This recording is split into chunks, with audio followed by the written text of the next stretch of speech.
Hello guys and welcome back to another video. I have just arrived in Marsa and I am staying at the beautiful Rehan guest house, which apparently I have all to myself.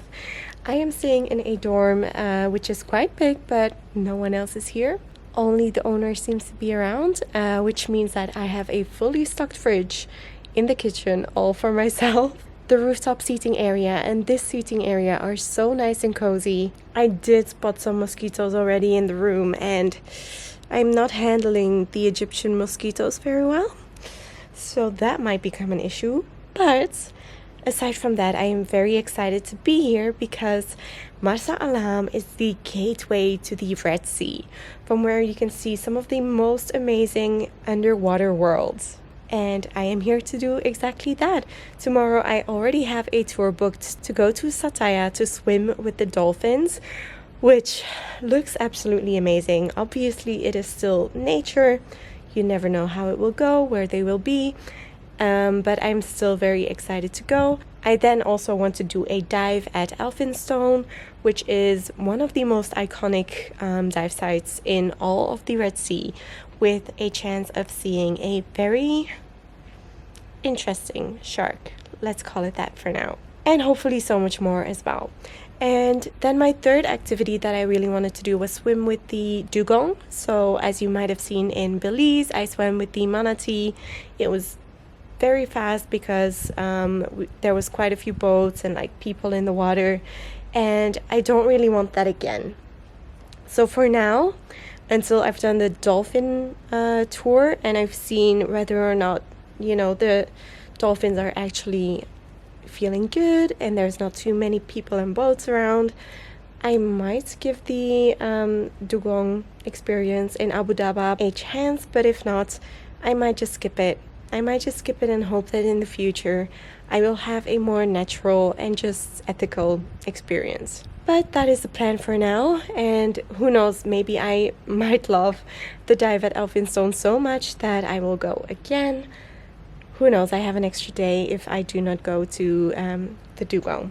And then the proper on the beaten path Egypt experience begins, which I haven't booked anything for yet, so I might have to look into that as well. I'm looking for a good affordable Nile cruise, so I think I will send out some emails just now. But let's not get ahead of ourselves and start this dolphin tour. It is now 6:15 a.m. and it is time to go and see some dolphins. Since the other people in the van came from resorts that were a bit further away, we had a shop break only 5 minutes after I was picked up already. Marsa City is pretty much a construction site, so not charming at all. We arrived in the marina after an hour and a half on the road. We were all divided over the different yachts and I managed to grab a great seat. We left the marina and sat through a very bumpy and windy 2-hour boat ride, and luckily they gave us a seasickness tablet before taking off. But once we saw the Sataya reef, all was forgotten, and I was in awe of the color of this water. I was so glad that they gave us fins as well, and as you might have guessed,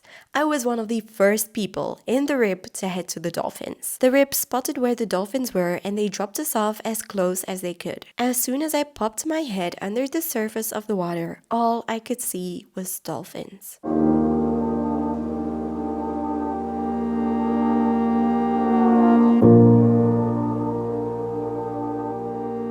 Most boats and people kept their distance and respected the animals, which I was very happy to see. The dolphins have plenty of space to swim around as they like and are free to go if they don't like the attention. The tours don't run every day, but only 3 times a week, which I like as well. I even spotted this baby swimming next to its mom. I managed to swim away from the crowds and follow the dolphins as I'm quite a strong swimmer. I was all alone with them for a while, and it's so magical when they swim all around you and give you side-eye. Unfortunately, there will always be an idiot or two who crosses the line diving through the pod. Don't be that idiot. After our first snorkel, we got back on the rib and got some refreshments and an amazing lunch buffet. I went back for seconds of the salad. It was so good. Right after lunch, we went back in for a second time. But this time the dolphins were playing hard to get, which does convince me that if they've had it, that's it and they simply swim away. We had some time left, so the rib brought us back to the reef for a snorkel here. And the reef itself is so stunning as well. It had lots of cool fish and beautiful coral.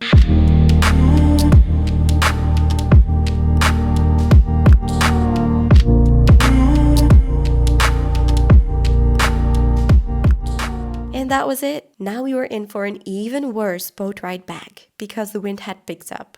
The boat was rocking so hard that many went to lay on the floor on the lower deck because they got so sick. I just went inside because, as I was still wet, it was too cold up in the wind.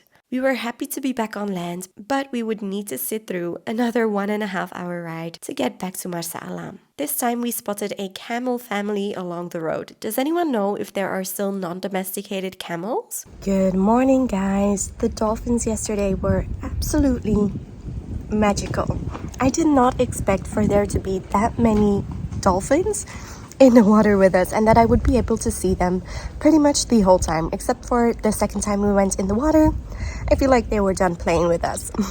But anyways, it was a good day out, a long day out, but it was worth it. And today I have a dive booked. It's kind of a preparation dive for the dive that I will be doing tomorrow. And today we are going to a bay that is a little south of the city of Marsa. And hopefully we will have a chance of seeing a dugong. Fingers crossed. I'm also hoping to see some turtles because I didn't see any in Dahab. And yeah, exciting. I was picked up at my guest house and brought to the dive club at Tondoba Bay. This was a really pretty location. I tried on the gear and off we went to the starting point of probably my favorite dive site in Egypt. We started off right with some clownfish and then I got a cute stalker. The dive site was very sandy with small groups of coralful rocks. The coral is so beautiful in the Red Sea and there are so many tiny fish.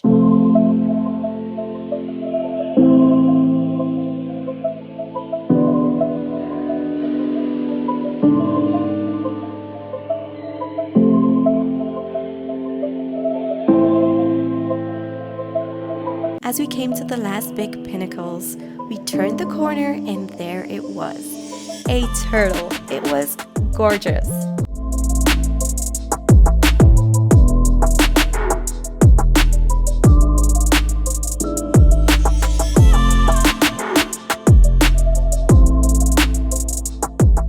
Already, the dive was a success for me. We did have a small oxygen shortage along the way, but we managed to finish on a high at the pipes. Another turtle loves to hang out here at these coralful pipes.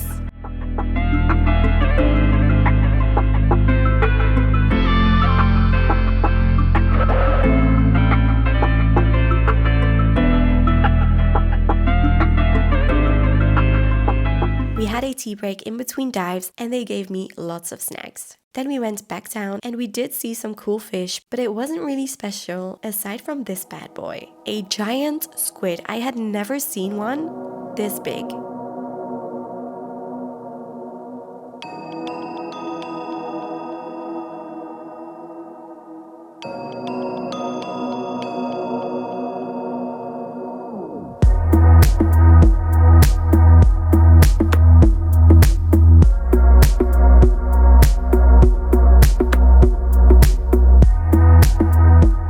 We ended with some more stunning pinnacles. I swear I would be happy not diving below 20 meters ever, unless it's for a wreck. This cutie right here ended the morning. The first dive was really beautiful. We did look for the dugong, but unfortunately we couldn't find it. However, we did see 2 turtles and the corals were just amazing. And on the second dive, we even got to see a huge squid or cuttlefish, which was so cool to see. The camouflage that it was doing was just so cool.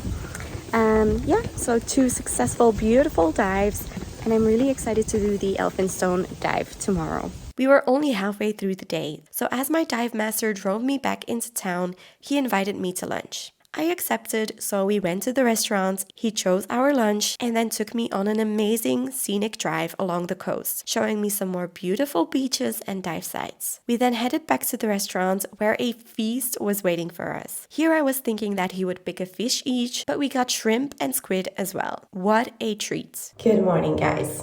It is the day of the Elphinstone dive. It is almost 5:30, so I'm almost being picked up.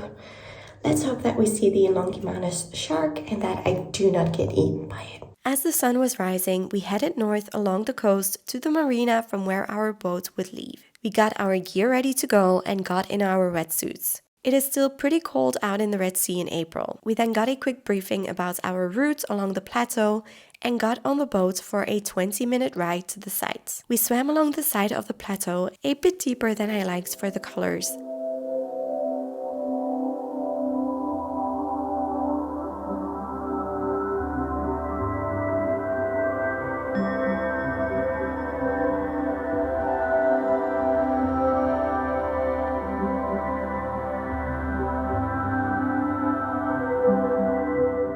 But eventually, I spotted this huge moray eel. I was stunned. I was so excited. We saw some cool trumpet fish as well, and as we came to the tip of the plateau, we headed into the deep blue at a depth of 5 meters to wait and see if the Longimanus sharks would show up. But no sharks, unfortunately. However, all of these jellyfish looked really cool. We had to take our break on the boat, and I did get quite cold because I was wet and it was quite windy. But soon enough we descended again.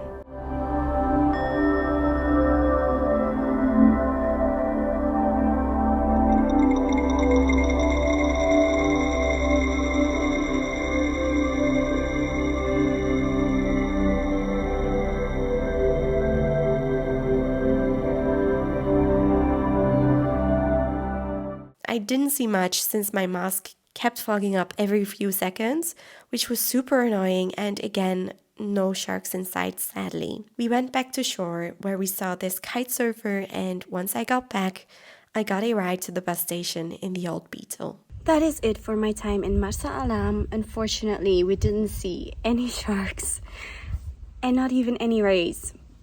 Everyone who has told me that the Red Sea was better than any dive site anywhere else, I have to say that they weren't right, at least not from what I've seen so far. I definitely still prefer the Caribbean and Key Cocker, Belize, the Great Blue Hole, Lighthouse Reef. All of that was so much more magical with rays, sharks, and so much more. But maybe I need to come back in another season.